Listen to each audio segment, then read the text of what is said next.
We're live. I knew you were there. Right on. 7:30 on the dot. Didn't want to be late. Nope. We're never late. We will we'll do some banter. I was gonna say, Kent and Kira, this would be an appropriate time for you to, with your own social stuff, like for kids and youth, Ooh, to share it. that's a great idea. That's a helpful thing to do. Yep. Anyone else who's watching, we have one viewer right now. Feel free to share as well. But we're going to give some space and time for those who registered for this event to make their way onto the call. It's not a call, the stream. Hey, Kent, I trust you, but do you want me to post it to Spat Kidsman for you? Yes. Nice. Did you tell by that confused look on my face that I'm like, You're like, I know I have I'm access sorry. here. I'm not sure exactly how. This is good. Thank you, Kira. You are a lifesaver. I still have access, so you are good. Perfect. It's good that yeah. I can share it on mine. That much I know how to do. Yeah. We all have strengths. It's okay. Remember the one time I came to help you with your computer, and then I walked into a door and broke my glasses? Remember Got that? a concussion. I needed new glasses and altered my vision from good. But all I was doing was trying to help Ken figure out his schedule. That's what happens. Yeah. You're trying to be helpful. I know. Well, and helpful in a hurry. So the Lord taught me to slow down, and it's been good for me. It's good. Now we're going to start wrapping all the doors with pool noodles so that Kira doesn't. Because it was the corner. It wasn't even like the door. It was the door, like the skinny part of the door. That's deadly. It's okay, Either guys. that or you in bubble wrap and a helmet. Like, I haven't walked into anything since. I would like the record to show it's been like a solid 6 weeks of not walking into anything. Perfect. Well, I still appreciate your help, so I should knock off the teasing. That's okay. That's okay. Is it working? Are you meeting with people? No, that thing never did work. I never did figure that out. But you know So what? There's old school. Classes for nothing. Remember, we never did figure it out. It like worked for one person. Oh, right. And then it wanted everyone to not meet with you after one person took a slot. Yeah. Yeah. So. That's fair. That's fair. Okay, I need to focus and finish writing this, and then we're gonna go. Post it up. Hey everyone, for those that are joined already, great to be with you. We're just gonna give a couple more minutes for some people to jump on before we just kind of start right in to the stream. But you've made it to the right place if you're looking for the Faith at Home event, Navigating Doubt with Brody Jesperson and Kira Moshansky and Ken Madigan. What is the middle name again? You guys call each other the same KDMs? Yeah, we have the same initials. Yeah. I'm Kiara Dawn Moshansky. Right. And Kent Douglas Madigan. Douglas. That's right. That's right. It's good. It is so good. KDM squared coming at. I just see it. I don't know how to. I just said Douglas. I'm just sharing this to my thing. That's important. Oh, dang it. This is so awkward. I gotta close this. I can't do it. That was too many things. They wanted me to share it as Sherwood Park Alliance. That would not be helpful. So wait. Oh, because we're on Sherwood Park Alliance. Yeah. Bingo. I follow with what you're saying. Yeah. Good. That is Did you guys get it posted on yours? It's on our Instagrams, and the Facebook is currently loading. It's taking longer than it should. But it's fantastic. We'll get there. It's I shared mine, so most of my friends are from BC, so they might learn something though. Maybe they're just like, what is that guy up to? I thought he was selling cars. Yes, now I work with kids. Oh, that's awesome. Okay. Well, do you guys want to get started? And people can rewind if they want to catch back up on where we've been. But Kira, I'll turn it over to you to just kind of introduce, I guess, where we're going and why we're here tonight. Totally. So for any of you, if Faith at Home is new to you or you've just stumbled upon this conversation, Faith at Home is something that we started in the Next Gen department just last year as a way of resourcing parents and equipping parents to disciple their kids, because we only get them for an hour and a half to 3 hours a week in our care and our programming. And so you parents are the primary disciple makers in your homes. And so we want to do a weekend to help you and to equip you. And so when the conversation came to what do we want to do for January, I honestly just looked in my inbox at the very common thread of emails I had coming in from parents being like, my kid is asking questions. What do I do? And that was like the common vocabulary in over 60 emails over Christmas break alone. And I was like, all right, here we go. And so to which I got excited and wanted to reply to you like, yay, they're asking questions. But also knowing all parents have their own emotions about their kids asking questions. And there's a reason that they're emailing me in all caps lock at some point. And so, yeah, that's kind of what brought us here for this conversation. Yeah. Cool. Good intro. Yep. Thank you. Yeah. That's what I got for you. Kent, anything you want to add?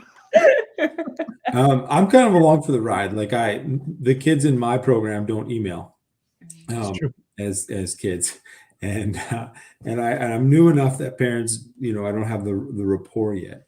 However, I will say this: the topic is incredibly important, not just for kids and youth and parents who are helping them navigate, but even for us as believers and navigating our own questions and our own thoughts, in addition to helping our own kids. So I'm excited for the conversation, and I'm looking forward to where things go here. So I think it's going to be helpful. It's great. And for those of you who are watching, you're either watching on Facebook right now, or you're watching on YouTube. And both places, if you drop comments in there, it lets us know that you're here with us. But it also will allow us to engage back with you. So we chose to do this route instead of a Zoom call. We felt like it'd be a little less intrusive and invasive, and you could do it in your pajamas and nobody would know. You could watch in the comfort of your home. And so we've got this set up, but we still want this to be more than just us kind of blabbing and giving information. So we'll have some stuff to kind of talk about and work through. But this is going to be so much more beneficial if we're engaging kind of both ways on this. And, no question is a dumb question. And in fact, all of your questions help everyone else understand that, hey, we're all in the same boat and I'm not alone in this journey. And, my kids aren't unique in any way, shape, or form. I mean, they are, but when it comes to some of this stuff, I know that there's others out there. And so encourage you, please, utilize that, and we'll be kind of leaning on you and asking you for feedback and comments to kind of help continue to drive this conversation forward. Is that fair? Yeah, that's very true. That's very true. Because we all have experience with questions too. Like, it's not necessarily even just your kids. Like, it might be you, or maybe you have your own story about how you were struggling with questions when you were a kid, and negative response, positive response. Like, I know for me, I didn't grow up with Christian parents. And so my whole faith was built on a really firm foundation of me just asking questions all the time and always looking into things, as I was like, what do I believe? Like, there was no predisposed narrative for me of like, this is what you have to believe, and this is what faith looks like, and this is what you have to conform to. So that's part of my like hype of what I want to reply to parents of like, yes, this is what you want, because that's what helped me like discover who Jesus was, and is like such a key part. Like, no one freaked out on me when I asked questions. In fact, the people I asked were like, sweet, let's go. And so I know that's my experience. Like, what was your experience like, bro? Like, I know you didn't grow up in church either. Like, yeah, I mean, I was a very curious kid, and so I didn't doubt things. I was in the same boat as an unchurched kid. There was no, things that were given my way that I questioned or I had doubts with. But it was, my journey is very much rooted in the curiosity of a kid who was restless and just really felt like there's something more out there, and I don't know what it is, and I don't know where to find it. And so it was a long, 5-6 year journey of asking loads and loads of questions that really did lead me to the place where I could go, okay, like I really believe what I believe, and I'm confident in that, and I've wrestled it to the ground, and though I don't know everything, I'm a firm believer when Jesus said, "I am the way, the truth, and the life," that he meant all parts of that, including like all truth will ultimately lead to him. And the more we continue to press in and dig, the closer we're going to get to Jesus. So, yes. that's for me where I would love us to kind of land. If there's one like, takeaway that I hope that we all kind of grapple with. It's just that sense that doubt is normal and doubt is okay. And, it's often actually really very good, because it most of the time when we channel it and point it in the right direction, it'll strengthen our faith and our walk and our relationship with Jesus in really profound ways. So, Ken, what about you? Yeah, I'm actually different doubt. than Yeah. both of you. I'm like second generation Christian. So my parents were where you are, right? They came to faith out of non-Christian backgrounds.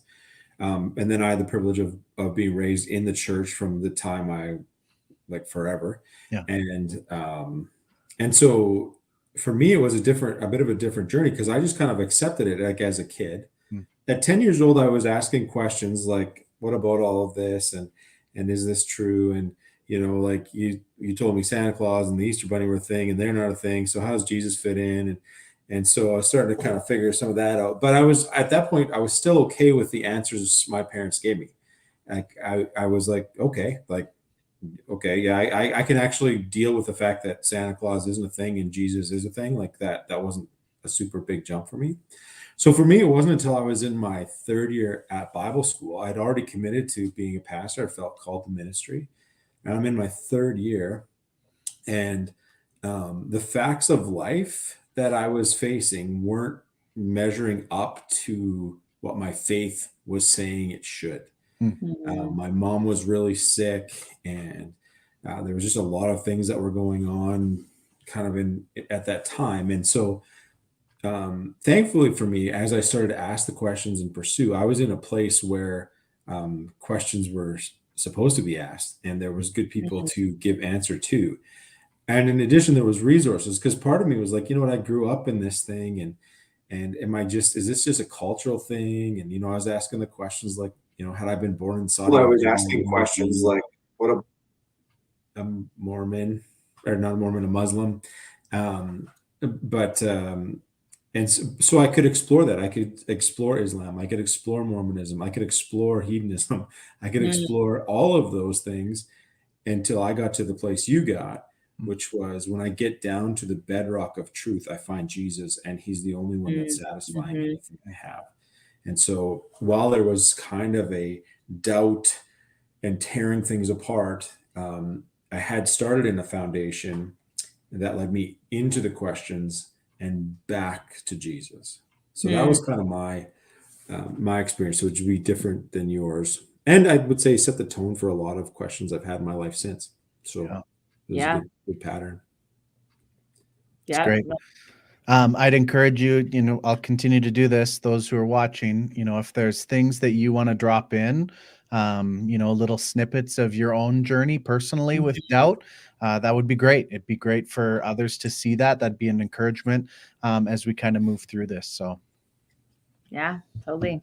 Okay, well, Bro, my first question for you, because all these parent emails come my way, and as my mentor, I go to you and I'm like, Bro, to help. And you always remind me to slow down and not jump to solutions. And then you point me to scripture. So I want to start the conversation here. Like, what is the biblical narrative around doubt? Like, what do we see throughout scripture? And like, where can we even point our kids to as far as that goes if they're asking about it? Yeah.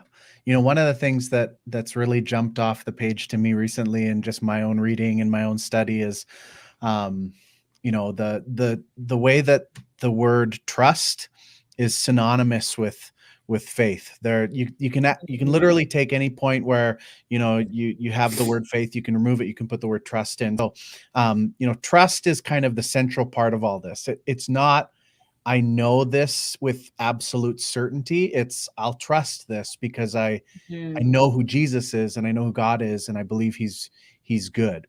And so that's just an important part, a lens, a foundational piece that I always like to kind of start with. Doubt doesn't mean abandoning. Doubt is not the antonym of faith. Non-faith is. Doubt is actually, like I said at the beginning of this, something that's really, really good. So, when I look at the scriptures, there is so many places that we just see doubt on like clear display. There's multiple Psalms that are really just, open-ended lamenting, people that are calling out to the Lord saying, I don't get it. and this doesn't seem right, and this doesn't seem fair. The book of Job is one of these very unique and fascinating books where you have this guy going, huh? And his friends going like, huh? And then trying to give some sort of answer, but then at the end it's still just like, huh? And there's no like nice fancy solution. The book of Ecclesiastes, which we did, as a series, as a church, we worked through that. Multiple places where we see the authors are just they're mad, they're discouraged, they're frustrated with God, and just like Kent said, what they're seeing and what they're experiencing in their life doesn't line up with what they believe the scriptures have told them to be true. The other thing, and I did a sermon on doubt a couple of years ago, and it still lives on our website. It could be a helpful resource if somebody wants to dig into more of this. So I'm giving a real flyover of kind of some of the central stuff of that. But doubt is in our DNA as followers of Jesus. So back in the book of Genesis, we're introduced to Jacob, who would go on to be the father of many nations. He'd eventually have his name changed to Israel. And there's this moment in his story where he's really wrestling, he's struggling, he's confused, he's got this family drama, and his brother's on the run for him. It's just like, what is going on? And there's this moment where Jacob, he goes down to the river, he wrestles with God. The scriptures say that he tossed with God. They wrestled together, and at the end, he didn't win, but he fought all through the night. And then God changed his name to Israel. And Israel, funny enough, actually means he wrestles with God. And so, we as followers of Jesus, we come from that line of Israel. Israel was God's chosen people. God's chosen people were given the name, given the identity, those who wrestle with God. So this is like part of who we are. So we can't be like, I don't want any doubt in my home. I don't want to, if I doubt, I'm not a follower. This is bad. But doubt is bad, all that sort of stuff. You look to the New Testament and you think about the disciples. The number of times, where especially Peter, poor Peter, but Peter would, win the golden star of discipleship. And then right away after, Jesus would say like something like, get behind me, Satan. What was Peter's problem? He was doubting the mission of Jesus. Jesus is saying, I'm going to have to suffer and die and be raised to life. And this is the plan. And Peter basically says, no chance. Like, I don't believe that. Doesn't make sense. We can't comprehend this. And, all that happened, all this momentum, all of this excitement and anticipation with Jesus, and the disciples are thinking everything's about to happen. It's about to be fulfilled. And then he just died in like a really graphic way in front of them. They all just watched it happen, and he didn't ascend to any throne. Like they assumed the Messiah was going to sit on an earthly throne and be there. And so then they scatter and they're gone. And certainly they would have lost, a lot of hope. Like this doesn't make sense. And I have to assume they wrestled with, a couple key questions, which I think are questions that we wrestle with when it comes to doubt. They're central to why we get anxious when we doubt. The first question is, was this true? That's their question. We wrestle in the same way. Is this true? And the second one is for them and for us, was it worth it? Is it worth it? So these are these two kind of central things that they really struggled with, right? Like 3 years of their lives they invested into Jesus and his mission, and now it just sort of ends. And then all of a sudden he shows back up again, and they don't get it, they don't see it, they want to touch his wounds, they need to like be convinced, like, is this actually real? Is this actually true? And so, Jesus, Luke 24, right at the end of the gospel, when he reveals that it's all true, he says, like, blessed are those, he said, blessed are you for sure, but blessed are those who believe even when they don't see. Again, blessed are those who trust even when they don't see. There's this other moment I love in scripture. It's in the Gospel of John. And, again, Jesus is gaining all the notoriety, all the fame. He's like the celebrity pastor that everyone's retweeting and following on Instagram. And then he starts to teach about what we know as the Eucharist, or, he starts to teach about the fact that his body's going to be broken. You need to eat his flesh. You need to drink his blood. And people are just like, huh? Like, We were good with all the, like, you liberate the poor, you free the oppressed. Like, we like that stuff, but like, we got to eat your flesh and drink your blood. And so, John records that a whole bunch of the disciples, they scattered, they were gone from, that point. And then Jesus just has this real tender moment where he turns to his disciples and again, Peter kind of central of this, and he just says, like, are you going to go too? That was the question. Are you going to go too? And Peter's response, it's one that's always just stuck with me, is just, to whom would we go?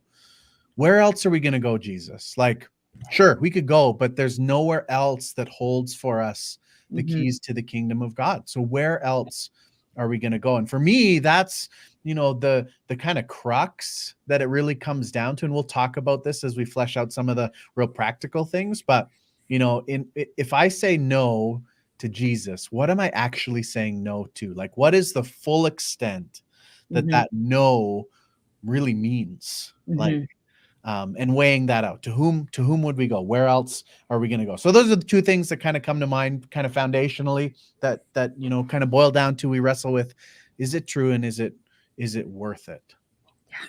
And I love that there's a sense in which, like, Jesus, he embraces all of that. Like, he doesn't give this, like, altar call at the end where we serve communion and we play Just As I Am, and we make it so that there's this big emotional move to go to the front. He actually gives everybody agency. He lets everybody have their wait, what moment. And he's actually done that all the way along through his teaching and everything. I mean, you've heard it said, do this, but I say to you, and unless your righteousness exceeds that of the Pharisees, you can't enter the kingdom of heaven. And all these, like, he's just blowing everyone's mind and causing everyone to go, wait, what? And he gives everybody the agency to be who they are in the moment, without manipulation of any sort, to ask all the questions, to dig for all the answers, and says, let me prove myself. Stick with me. And I love how you did that, bro. Like, just bringing that in there, because that is the Jesus we follow. Yeah. Got just a comment here from Renelle. Am I saying that right? But wrestling with the doubt that following Jesus has been on my heart recently. I know it is worth it, but wrestling with that doubt has been a real reality. And yeah, there's that balance, right? Like, man, I know it's worth it, but I still got big questions. And that's what, again, back to where we started here. Like, I love that there's places in scripture where I can go and I can see I'm not alone. Yeah. And this is actually okay. And God invites this. He's big enough to kind of take my doubts and my questions and process them with me. So yeah, one of the gifts I got from graduation, actually, from my youth pastor. I'm trying to look for it on my shelf now, but it's a book called Questions Jesus Asked. And so it's not like specific to doubt, but it's just showing, like, questions are actually okay. Like, Jesus himself asked questions all the time, like, as a teaching tool, as a curiosity tool, out of, like, using them. And so, like, it's not something in ourselves. And I've had to teach myself that as a youth pastor sometimes, of, like, when a kid is asking a question, it doesn't mean anything, and I can't jump to conclusions, and I just have to be like, hey, Jesus asked questions, Jesus welcomed questions. So how can I, like, have that posture too, is something that's, like, so key, but so comforting to see in scripture too. Totally. Yeah, definitely. So with all that in mind, Brody, obviously the first thing I shouldn't do when I'm talking to a teenager or a parent about their doubt is be like, let me lay out all the scriptural foundation. So, like, really practically speaking, like, you shared it with me, but share with everyone here, like, what do you actually practically say to parents who are struggling with navigating their kids' questions? And, like, I know it's going to be different for, like, I know you can probably even speak as a parent with more, like, younger and then elementary school age kids. Kent, you've got young adults. I have a 2-year-old. Like, she doesn't ask those kinds of questions yet, but they're coming. Like, it always looks different. But what would you coach any parent in as far as navigating their kids' questions, regardless of age? Like, yeah. No, that's good. And, Kent, you can, I'm sure, attest to this as well. But just because we, are pastors and we work at a church, well, and Kiara too. I mean, your daughter's a little young to probably start asking some of these big questions, but this happens in our homes as well.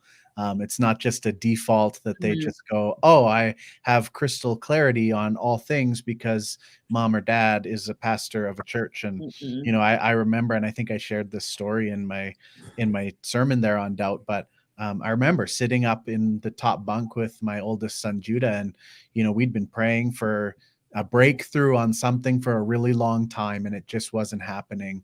And I remember him just asking, like, how do I know this is true? Like, I'm asking something, it's not getting answered. It doesn't line up. Like, I thought God was there. I thought God was for me.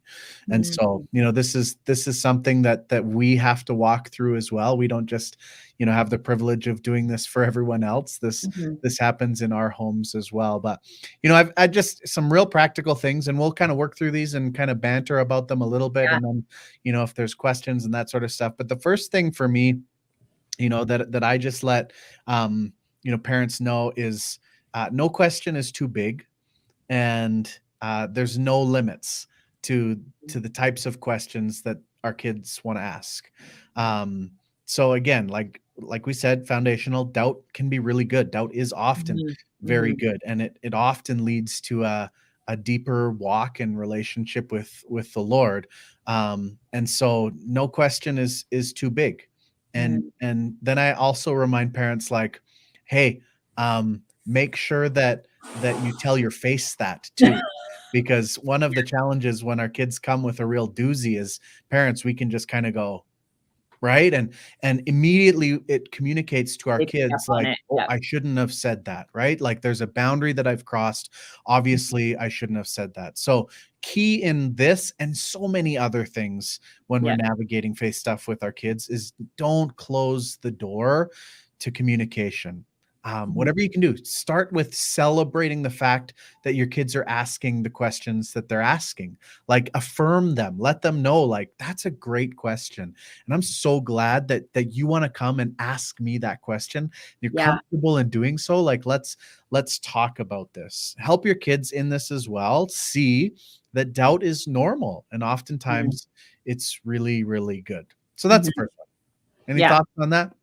I was going to say, our junior high youth pastor, Jamie, his first night on staff, a grade 7 girl's like, I have some questions, and asked her youth leader, and her youth leader's like, I'm going to bring Jamie in on this. Like, this is a lot. And she literally like pulled out like a list. Like, I'm talking like rolled out a list and was like, so which one should we start with? And immediately Jamie's like, you got more than that? Like, he literally immediately leaned in and was like, no sense of overwhelm. Like, I mean, we're all giggling on the inside, but it was that sense of like, this is amazing. And like, let's dig in and realize like, he said to her, this isn't going to be a one-time conversation. Like, I'm not going to be able to sit here and answer all these questions, but let's talk about your curiosity and where it stems from. And just like continually every week she'll come running, and like, even today she walked in, I got another question for you. And Jamie's like, bring it, in a sense of like, please don't hold back. Like, we want to have those conversations. And I think a huge piece of it is like, he could have unrolled it. We could have all been like, where do we start? Like, I think her small group leader had to use all of her self-control to be like, Pastor Jamie's going to jump in, instead of being like, oh, right. And I think that like, we can just learn a lot from that.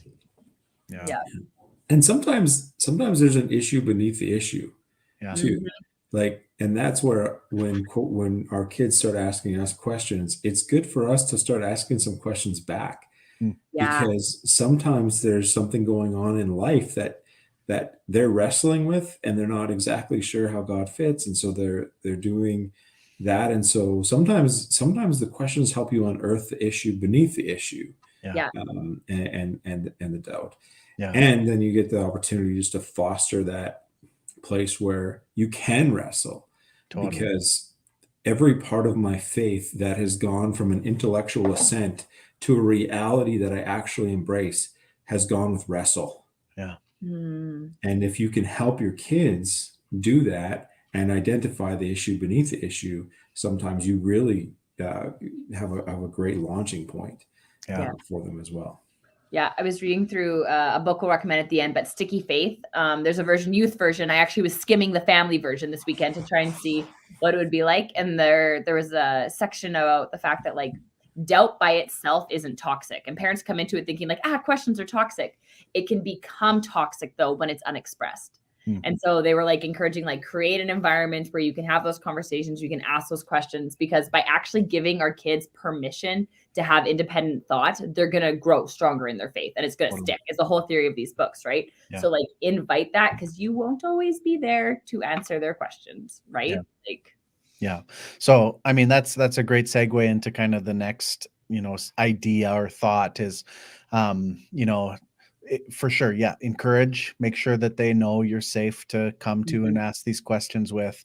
But in order to continue the conversation, one of the things you want to avoid is just the quick and dirty answer. Like, Mhm. don't just throw out, well, it's this, and that's the way it is. Or, the quick proof text. Well, this one verse says this, so stop asking. Like, Yeah. when Jesus was faced with questions, you guys know what did he do every time he was asked a question? He asked a question back. He asked another question. Mhm. Like find me somewhere where somebody came with a question and Jesus was like, here's the answer.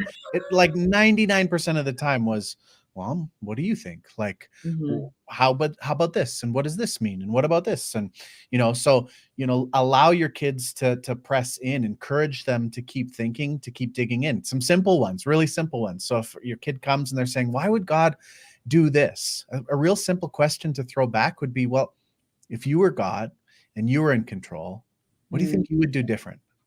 And why? Like, get them to actually think about what they're thinking about. And this becomes easier as our kids move from our elementary age as being very abstract or concrete thinkers into more Mhm. youth age becoming abstract thinkers. But whatever you can, continue to keep the dialogue flowing. So don't just answer with a quick answer, Mhm. because then the conversation is over and we haven't actually really kind of wrestled down what we believe. They've just taken on what you've said and kind of put that in their backpack, and hopefully they remember to pull it out, but they don't own it in the same way, right? And Mhm. that's what I love about Cara Powell and Chap Clark and their Mhm. sticky faith work is that's kind of real central to everything that they do, everything that they Yep. write about is how do we make sure that faith sticks after our kids are outside of our environment, outside of our homes. So Mhm. yeah. Mhm. Another just practical one, and parents come in all ages. We know this, but one of the things that you just need to remember as a parent is the world changes really fast, and so the way that you need to guide your kids today most likely will be different than the way that you needed to be guided and that you were guided as a child, right? I mean, when I went to school was very one directional, right? We had notepads, we looked at the front, and the teacher just downloaded information and we just wrote. And then we had to regurgitate that information. If you Mhm. walk into a classroom nowadays, they don't look like that at all. And teachers are taught to be more facilitators. And yeah, Mhm. they're guiding towards something, but it's creating an environment and a place of conversation. And so, if we come at things like this with the way that it was done with us or for us or to us, there's going to be a miss. There's going to be a disconnect. And Mhm. so let's make sure that we kind of take more of that coaching consulting role as opposed to just authoritarian, figure. So Mhm. And realizing that's the way that kids are learning everywhere. Like schools are like circle in. The kids have whiteboards in classrooms. Like even here at youth, they spend half the night on questions, not even like content. Like, I mean, it's content, but here's questions to think about in your small group. And a lot of the time, the leaders just get to sit back and watch kids look and talk and engage and share what they believe. And, yeah. in the end, we're pointing them to Jesus, but they're used to environments where they can ask questions. And so they want that at home too. Yeah. Yeah. Yeah. Another real practical thing is, don't try to solve every question immediately in that moment. It's okay. It's okay for there to be some space and time for reflection. And, you might get into a place of conversation and you feel like it's going down a real dark rabbit trail. And you're like, oh my gosh, this is spiraling out of control. What have I done? Like, it's never too far gone. God Mhm. is bigger than that and bigger than this, sort of tension that we might feel in our hearts, but know that we can kind of allow for space and time to just reflect, and it's okay to say, you know what, we disagree on this, and why don't we come back to this like tomorrow and let's just kind of talk again, but let's continue to talk about it, or why don't you kind of look at this part and maybe look at this story in the scriptures, and I'm gonna see if I can find something, and then come back and have those conversations a little bit later.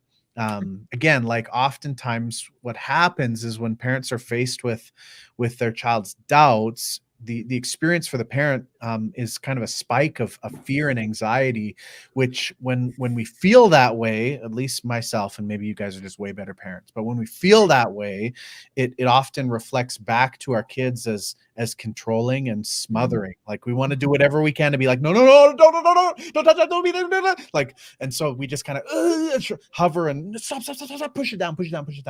And again, it just kind of closes off that conversation, and the end result every time when we smother and try to control our kids is rebellion. And so anything we can do to kind of avoid that is good. So don't try to solve every question immediately in that moment.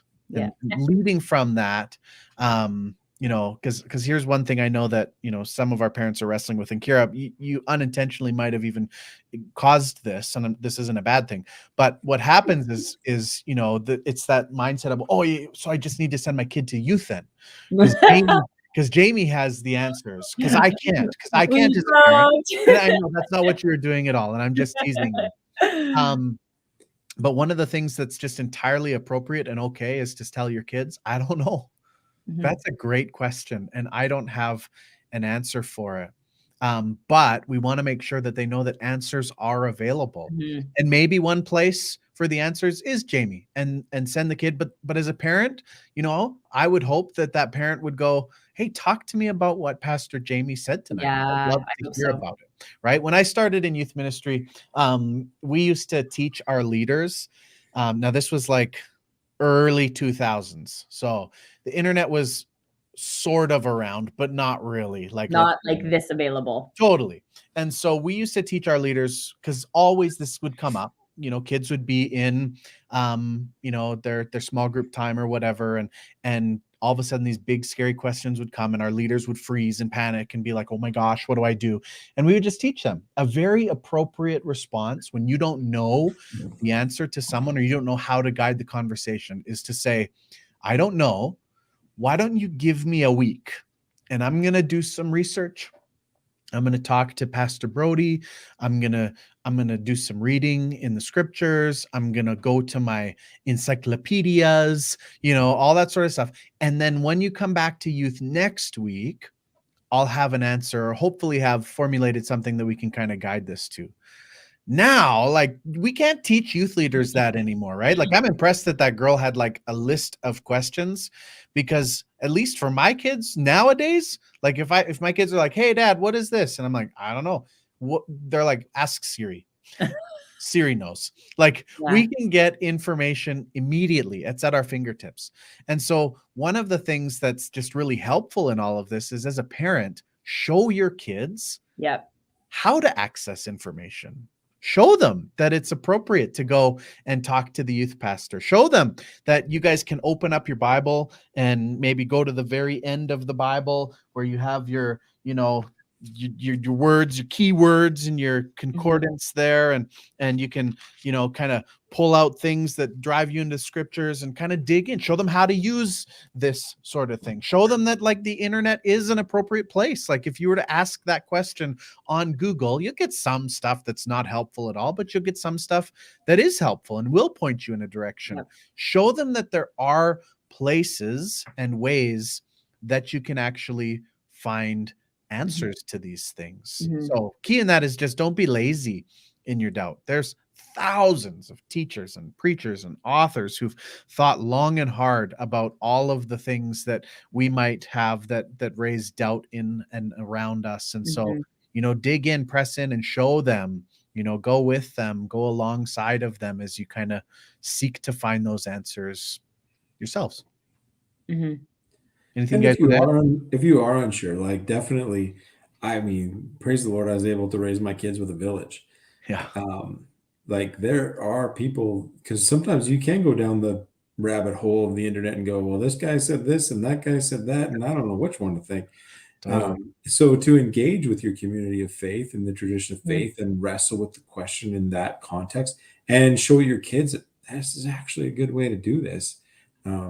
And ask follow-up questions and all of those sorts of things is a good thing. Like, we were created for community and to engage in it in that way as well. So it's great. Yes. Another one that I just like to try and do is help people kind of categorize a little bit, their doubts. Like there's some parts of our faith that I hold like like tight to, right? Like the person of Jesus, who he was, what he came to accomplish, his resurrection. Like there's no like, well, maybe like there's some parts of my faith that are like rock solid and Mhm. cannot be shaken. And then there's other parts where it's like, you know what? Whether I think this about this or this about this, it doesn't change. Again, back to some of that foundational stuff. Mhm. My understanding of who Jesus was, my belief in the resurrection isn't shaken by, well, what about this or what about this? And so, Yeah. I worked in the E-free denomination before this, and one of our kind of statement of faith pieces as a movement, as a denomination, was we major on the majors and we minor on the minors, and learning to go, okay, what are the things that are worth fighting, tooth and nail all the way down to, and what are the ones that go, you know what, we can see this differently, and still both be walking really closely on a discipleship journey with the person of Jesus. Now, what are those? What are the lines? That's always the question. Mhm. And again, I think Kent gave us a really great filter for that, is, don't do it alone. And so, yeah, that'd be another one. Anything Yeah. you guys want to add? Yeah, I always refer to them as, this is the hill I'll die on. Yeah. Like, Jesus is Lord, only way to salvation. That hill I'm going to die on. Yeah. Whether we speak in tongues or not, yabba dabba do, I'm not suffering a paper cut for that. Yeah. Like, so that's a paper cut issue that we can have agreement, disagreement on. You can have a whole different denomination that emphasizes on it, and I can celebrate you and love you, because at the end of the day, Mhm. I'm not suffering a paper cut. Yeah. And so I that's sort of how I, in my own head, I guess, in my own pain points, go, like, these ones are hills to die on, and these ones are things that they're paper cuts. I'm not even taking a paper cut for them. Mhm. Well, and you wonder, if you could go back 100 years and have this same sort of mindset for parents to raise their kids in this way, how many schisms there would actually be in the church, Yeah. and how many denominations we'd actually have if we all kind of functioned in that same way, right? Because I would say the vast majority of things that kind of drove churches apart, and we even see it in our own church, right? Like the thing that divides people is very rarely the hills to die on. It's the stuff that it really doesn't make a difference to those central core Mhm. major things. So Yeah. What's been cool for us, we have a lot of grade 11s and 12s who have started actually serving as small group leaders with us. And so they joke, they're like, we're seeing behind the curtain. But we got into a conversation about one of those like minor things. And Jamie and I both were like, oh, I think we actually differ on this. And a kid's like, wait, you guys can disagree and both be pastors? And we're like, well, it's not a major thing. It's just like a minor. And we're just both reading about it, learning about it. And they were just like, wait, you're still learning? And we're like, yeah, we're always going to be learning. Like, we are never going to arrive. We are always listening to things, engaging in things. And they were like, cool, but you're doing it together. We're like, yeah. Like, do you have debates? We're like, well, we're not like debating, but we are like constantly having conversation about like, hey, what are you learning? What are you thinking about? What questions are you asking? Like, we ask each other that every 2 weeks when we meet. Hey, what are you like thinking about these days? So that we can even constantly be in conversation with each other about it and let kids see that, right? Like, yeah. Yeah. The last little tip that I have with this, or tip, whatever you want to call it, is it's okay. And we need to help our kids understand that there are some things that we just won't have the answer to Yeah. on this side of eternity. And, we can dig as much as we want to dig. And, like, we weren't there. We weren't there. We didn't have the privy, to look Jesus square in the eyes and ask him, some of these questions. One day we will have that opportunity, but there are just some things that we can't know with certainty. And, for me, like, one of the real freeing, parts of this is just being reminded that, like, my pursuit of certainty, like, I'm cautious with this, but if you remember back to like the fall of man. So I want to be careful here, but the fall of man, what was it that Eve so desperately wanted, and that she took that fruit from that tree to try and receive? Do you remember? Knowledge of what is good. Knowledge. She wanted knowledge. She wanted to know everything. She wanted to be able to know like God knows. And I think we've chased after that for a really long time, and we still continue to do that. And I'm a big believer. Some of the sweetest moments of my life were sitting as a kid, very fresh, a very dry sponge in theology classes, and having my mind just blown and hearing things for the first time and wrestling truth to the ground. And I am a firm believer behind that.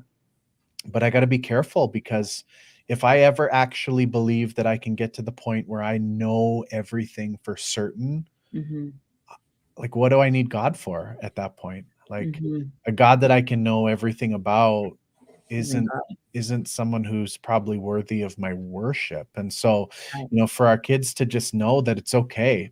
And sometimes there's going to be things that are mysteries, and those can be actually really good, and they can also help propel our faith forward, because what we're really focusing on, what we're trying to move towards, is this idea of trust, right? Not right thinking, not perfect belief, but trust. Like, I don't get it, I don't always know the right and the way and why God is doing what he's doing and what he's up to, but I'm going to trust him regardless. And I think that's real central to just discipleship in general. So and I think there's a humble trust that goes with that. Yeah. There's a humility factor that goes along with that. Like, I think there are great answers out there to the questions humanity's been asking since the beginning. Yeah. And I think there's some really good things and real good evidence for it, though it's not, like you said, like 100% certain, but the evidence does seem to lead there. But sometimes I find in my own walk of faith, the humility comes in when I go, I can't know. And God is bigger than me, and he knows more than me, and he's more loving than I am, and he's more moral than I am. And if I knew what God knew, I would do what God did. Yeah. I just don't have the full picture. And so that's my humble trust to go, I'm not omniscient, I'm not all-knowing, I'm not all-loving, I'm not all-present. But maybe if I was, then I would see things the way God did, and I'm going to worship him because of that. Even though I'm kind of left with, he's bigger than me. So I trust it. What I know of him, I trust. And therefore, what I am struggling with in the mystery, I'm going to go with him because what I know is good. Yeah. Yeah. When you said the word full picture, I remembered teaching at a 4-5-6 camp a couple summers ago. And I sat down with a kid who had a lot of questions, and I basically laid it out like, it's not a puzzle. Like, we don't get a box with the picture of like, here's your faith, here's all the pieces, now you're going to spend your life assembling it. Like, it's almost like, here's an incomplete picture and you're going to have some pieces missing, but not because God wants to frustrate us, but he wants to like actually do life with us. And like you guys said, trust that he knows the picture on the box of the puzzle, even if we don't, right? Because that's an easy way for a kid to understand it. They know how to build a puzzle, but we can't think of faith like a puzzle. We have to think of it like a mystery, right? Yeah. So with that, bro, like, obviously it's not just like a one-time conversation that we're having. Like, we're intentionally journeying with people. And like, Kent, you lead like a young adult Bible study here where you guys are asking questions every single week. And these are young adults who've grown up throughout our church, and here they are still asking questions. So like, how can we as parents and as pastors like actually intentionally journey with our kids? Like, what does that look like to not just have the one and done conversation and think we did okay? Yeah. I think a big part, again, it's back to like, make sure that you're giving an invitation to process all of this together. Don't be afraid to check in with your kids. Don't be afraid to let them know, like, just honestly, hey, this is where I'm at, or you know what, I kind of got a nudge or a sense, or I'm feeling this, or I had a conversation with so-and-so about this. Like, continue it, even if you feel like you kind of put a bow on it. When things come up, invite that conversation to just continue. A key part here is just be real honest about your own journey. Like, you don't have to present to your kids that you have it all together and that you have no questions or no doubts yourself. If and when you do that, you make your kids feel as though they're not right, and they're not going to want to come to you if they feel like, well, I should look like mom or dad who knows everything and has it all together, and the fact that I would ask these things. Like, be honest with them. Yeah. And maybe what they're doubting isn't what you have ever doubted, but think back when you were their age, or a little bit older or younger. Like, what were the things, what were the big questions that you had, and share that with them. Process, like, what led you to the point where you could go, I trust in this. I fully trust in this.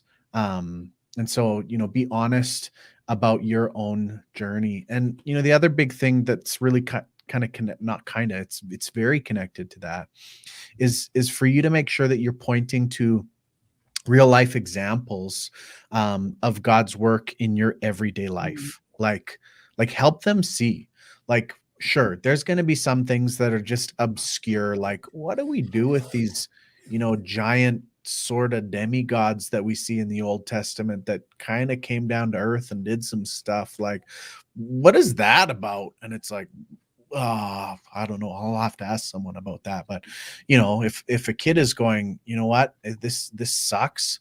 I don't believe in God because what, so and so, my friend's mom is sick and dying, and how could God let that happen? Like, what are stories where you've just seen, man, God answered prayers. We saw miracle. We saw healing take place, and so this is why we really believe this. Like, helping them see God's work today makes it so much easier for them to accept the miracles of the past. And so show them, point out the unbelievable in your own life, point to it. They need to know, they want to know, they really do. And they need to know that faith is like still ongoing, that a relationship with Jesus still has impact and influence in our lives today. So. And it's kind of that same like theory that we say to like our life group leaders of like, it's hard to lead a kid somewhere you've never been. Like, if our like, leaders are like, our kids aren't praying, I'm like, how's your prayer life? Right? Like, we just kind of like, how are you modeling this? Like, what are you modeling for them? And I think I'm thinking back to earlier in the conversation where you mentioned like rebellion is where kids can often end up with unaddressed questions. And my heart went out a bit to like parents I can think of in my mind who like kids have rebelled and walked away, and probably some even like the regret they have in the struggle with that. And so like, my own little like 2 cents in that is just like, it's never too late to go back and have another conversation. Like you said, like, it's ongoing. And like you too, if you were still journeying with Jesus along for that with your kids, like, don't ever hesitate to open up that no pressure conversation of like, I have no expectations from this conversation, but I just want you to know, like, I too have struggled. I just want you to know, I'm sorry for the emotional reactions I had when you asked questions when you were younger. Like, don't ever hesitate to do those sorts of things, because I think that's important. And I think like, don't go into it with expectations, but except for the fact of like, I just want to be honest with you about where I'm at, like as a parent. Like, that was just my 2 cents of something that I was thinking about. So it's great. Yeah. I have 2 more, and then Kent, I'll throw to you for some thoughts here, and then we'll open up if there are questions, because we're getting close to the hour mark here. But I want to make sure, because I saved these 2 for the last, and I didn't do that because I think they're just token add-ons. I want to emphasize just how important these actually are. So they're not like, when in doubt and everything else has failed, then do this. It's like, no. These 2 are really crucial. So the first one is just pray. You need to pray. You need to pray and pray and pray. Pray that the Lord would give you wisdom. Pray that the Lord would give clarity to your kids. Pray that he would make himself known to them during this process and this journey. Like, as a parent, this is one of the hardest things that we have to learn to do. And that's just release the sense of control and trust that God loves our kids more than we do, and that he's got even better and bigger plans than we might have for them and for their futures and for their lives. But pray. I can't tell you how many times I've been in situations and settings, and, somebody's disclosing something or they're asking me something, and in my mind, literally going through my brain is, what the heck am I going to say to this? Mm. Like, and oftentimes it's like a quick prayer. Honestly, it's just a quick prayer, like, Lord, give me wisdom, or Lord, help me not cause more harm than could be caused right now. Like, help me not blow this. like show me what I need to say. Yeah. And then I'll just often kind of pause and wait. And I'm not quick to jump into an answer when I really know, like, God, I need your help in this. And sometimes I get that wisdom, and sometimes, all of a sudden he'll just start driving the conversation, and sometimes he doesn't. But I think this is just real key and foundational. Like, don't do this by yourself, by your own strength. Like, the Lord would love to walk with you in and through this. He'd love nothing more than that. And again, if what's kind of central and core to all of this is that we come out the other side closer to Jesus than we were when we went into it, let's just make sure we're engaging with him really well in this. And so then the last point as well, again, didn't want this to just feel tokeny, but I've got, here on our church staff, two of my team members, one who is, leading our senior high ministry of our youth here. One is leading our kids ministry. Like, I'm just a really firm believer that as parents, one of the most important things that you have got to do is prioritize a spiritual community for your kids, and not when it's convenient, not when everything else is done and there's no other more important things. Like, I can't tell you the number of times I've had conversations with parents who have come to the end of their kids, youth age life, or they're spinning their tires with these young adult kids that are just totally wayward, and they're going, man, we put a lot of time and energy into hockey, and it was great, and the kid learned how to play on a team, and they had some fitness goals achieved, and obviously they didn't make the show. We knew that, but we wish they would have plugged in. We wish they would have found a place, a community where they could process this stuff and dig into some of these questions. And so, for me, just as a pastor who's done this for a really long time, to you as parents, please don't unintentionally show your kids that this is the least important part of their week. Like show them that this actually really matters, and prioritize it. And a big part of that, and we've kind of alluded to this a few times, is model it in your own life. Do they see that in your life, that there's like non-negotiables when it comes to being plugged in and connected to a faith community, that it's not just when it's convenient or when we're around, but no, this is something that we're going to do. We're going to position ourselves within a community of believers so that we can process this stuff together, so that when what hits the fan, there's a community of people there to help pick up the pieces with us and carry us forward. And so please, whatever you can do, parents, help your kids just know that this is such a priority. And yeah, I hate having those conversations with parents that are going like, I wish I could go back and do it over again. And it's like, yeah, but you can't. Like, again, God's never too far removed from any situation, and he can find and will find and continues to find and seek and save everyone according to his will and purposes. So don't hear me that's like the hopeless, but anything we can do to help the process, I think, is just so important as parents. So. And it even it goes back to what we were talking about earlier about the parents being the primary disciple makers too. And even my daughter might be 2, but already very actively, I asked my husband, Shane, what are we doing to model for Kennedy that this matters beyond going to church? What are we actually doing? And I was talking to Kent, I'm doing a plug right now for something that you've been working very hard on. I actually went to Kent about it. It was Kent, Shane and I had an argument because we're does Kennedy see us read our Bible? I do audio Bible. He does it on his phone. We need our paper Bibles, and they need to sit in a spot. And, the story of Dad sat in this chair and read his Bible. I never had that, but I want my child to have that. And so anyway, I was talking with Kent about it, and then he shared something Kidsman's working on. So go share it. Yeah, Kent. it was exactly that. Is we we were thinking about how do we get tools into your hand, and to Brody and Kara's point, you are the primary discipler of your kid, and you want them to be the one that they ask the questions first. And what you do and what you will have modeled will be far greater than what you say in the moment through the whole thing. So we came up with Spiritual Formation February, knowing that kids weren't coming as often and you were going to have the role in your own home. And the whole thing behind it is, here's a number of ways to have a quiet time. And the goal is twofold. One, that you would grow in your own walk. So there's a week on different ways to read the Bible, week on prayer, week on worship, week on reflection, with every day a different idea of how you could do it. So you can choose your own adventure. You kind of walk with me through how it would work. And the goal is that you would grow, but also that you would model for your kids a way that they could grow and handle their doubt and handle the word of God and have some tools in hand and develop some habits like that. So if it is something that's interesting to you, shoot an email to kids@spac.ca and we'll get you signed up for, you can just say SFF, but Spiritual Formation February. 1 month committed to growing in faith and developing some habits that your kids can observe. Cool.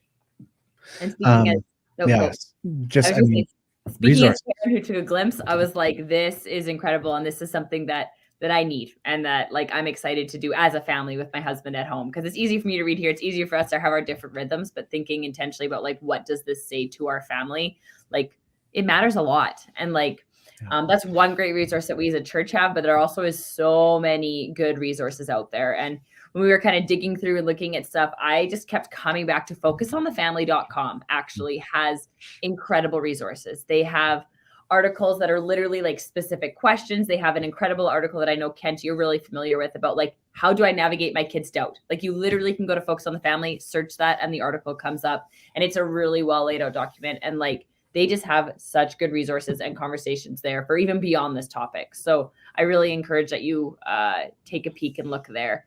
And there's actually a list of books that we crafted. I was going to post it in comments, but I don't actually know how to do that with the setting. So I'll throw it in the comments after, but I'll just kind of fly through a couple of them in case you're jotting them down, parents. So the first is Sticky Faith, which we mentioned before.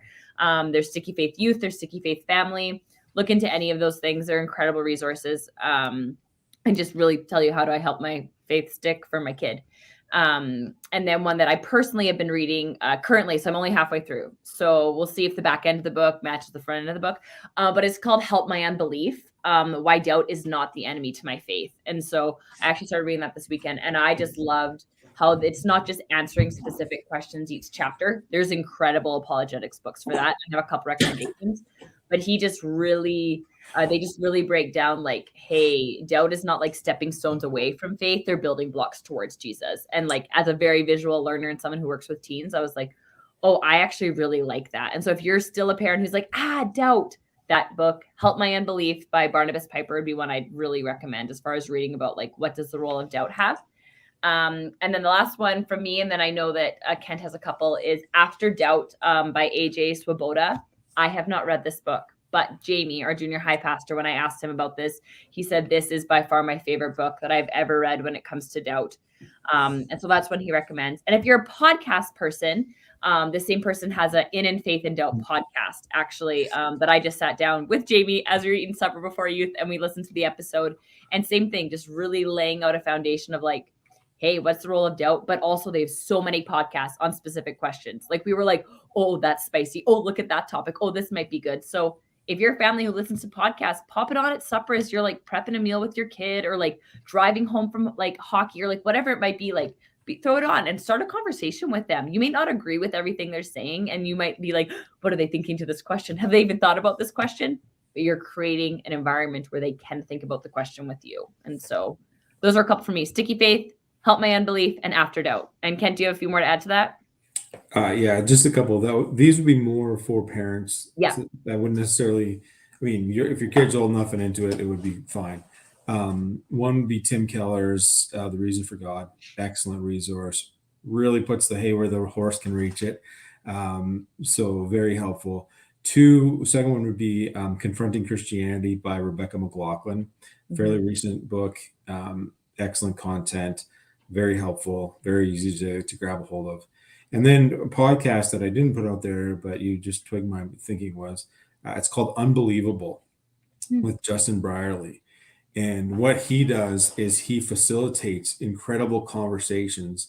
It might be the top atheist who's arguing that there is no God, paired with the top Christian thinker, apologist who says there is a God, and they will have this discussion on the topic in such a gracious manner that you can hear both sides very clearly.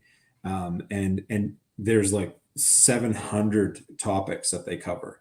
And it's always the very best and the very best in an hour-long discussion. I love it. And I think you'd love it too. It's helped me a lot. It's great.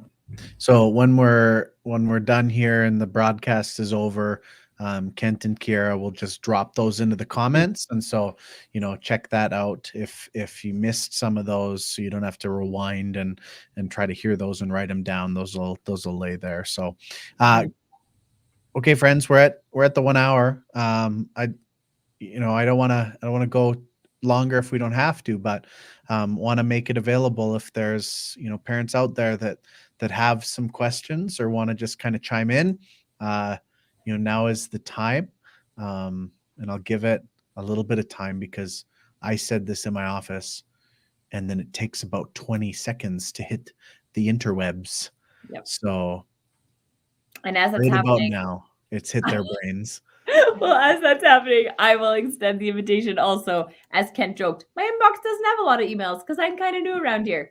Please know that our inboxes, our voicemails, all of that, our conversations on weekends, like we are just as available to you as parents as we are to like the children, the youth, the congregation that we get to serve here. Like we want to engage in these conversations with you. And quite frankly, as you're talking to your kid, your face needs to hold the emotion. You don't got to hold it with us. So if you need to have a call and have a moment of like, like these gentlemen have shared, they've been there with their own kids' questions. Like we are here to hold and help you navigate your own emotions, even as your kid is navigating their emotions with their doubts. So please know, like, that invitation is always open to all of you as parents too. It's not just your kids we want to talk to. We want to talk to you. Yeah. Yeah. Jennifer just asked a real practical question. She missed it. Will it be recorded so I can go back and listen? Jennifer, it's going to live on our website and on our YouTube will be the two places that you can grab that and have a watch again. Yeah. That's a great question. Okay. Very practical. I know. Very easy to answer. We can download it and potentially upload it to our website. Maybe I'll do that too, or just have it in case we. That's a great idea. You're welcome. Welcome. Yeah. Okay, just a couple more moments. I'll leave to see if there's any other questions. You know what'll happen is people are going to ask questions when it's no longer live, and then it'll be like, oh, we can't answer that because we're not here anymore.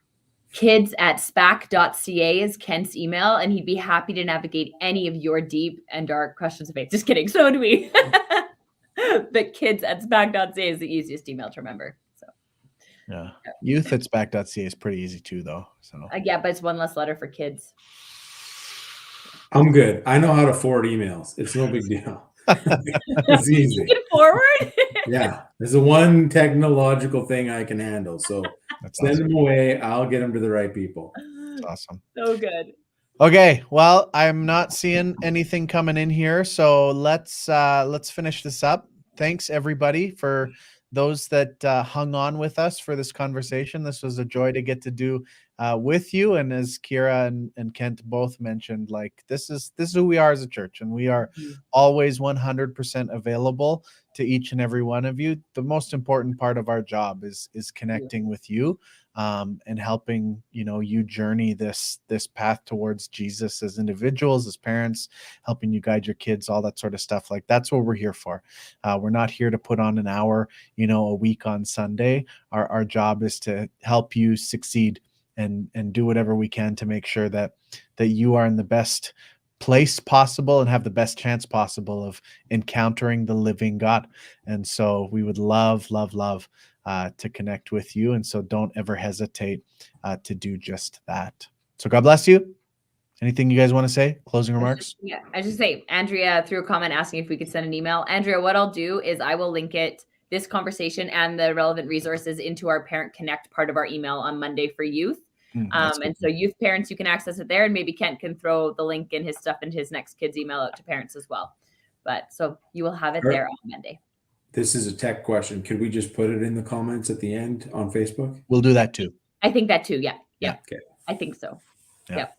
Awesome. All right, everybody. Thanks for joining us. Have a good night. We're not going to be live anymore in 3, 2, 1. See ya.